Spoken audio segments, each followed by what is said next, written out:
Okay, here we are with the Elysian drop sentinel that I've been working on.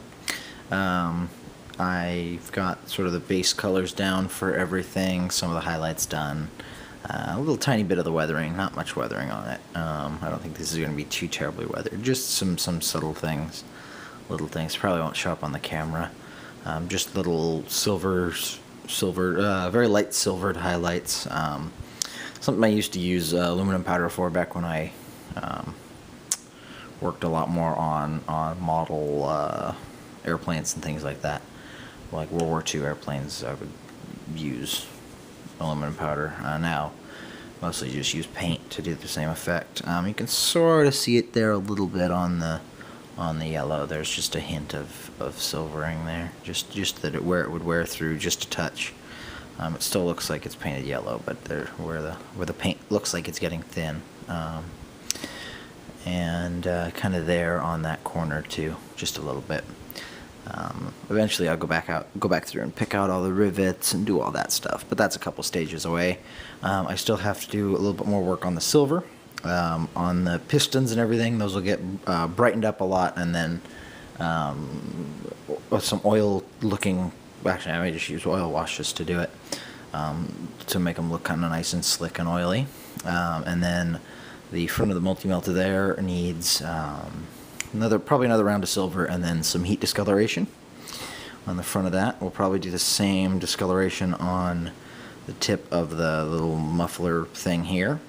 Ooh, not focused. There we are. I'll also be adding some brass accents on a few places. Just I find that it makes lots of good little details stand out real nice, like these little bands right here will look good in sort of bronzy brass color.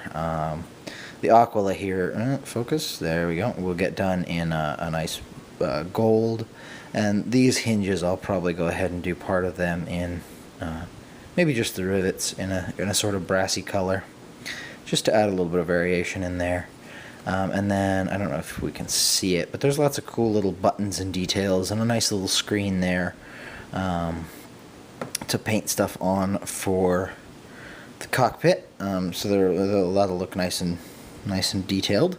And then we'll put the cage on and put the guy in and all that. So,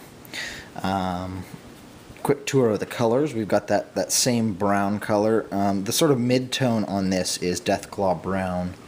The base is the Steel Legion Drab, and I have no idea what all the highlight colors are. They're just some of the brighter yellows, some of the brighter browns. The yellows are just a progression of all three of the GW yellows. I'm not sure if I'm going to glaze these ones. I did on the actual infantry, but I don't think I am on these. I kind of like the slightly paler yellow. I probably will on this cable here, just to make it look slightly different from the rest of the yellows. And that should give me an interesting variation. Nothing major in there. Obviously I still have to do the lights and the little lens there, and lots of little details. But this gives me a good idea of what I'm going to be doing on my Vendettas. I'm thinking sort of this green for most of it, with accents of the brown, and then lots of good accent yellows. So, short update, nothing major. Just showing you guys where I'm at on this guy. I should have it done by next weekend, so I'll be able to show you that. Might even have some more Elysians, at least in the process of being done. And that's it. Thanks.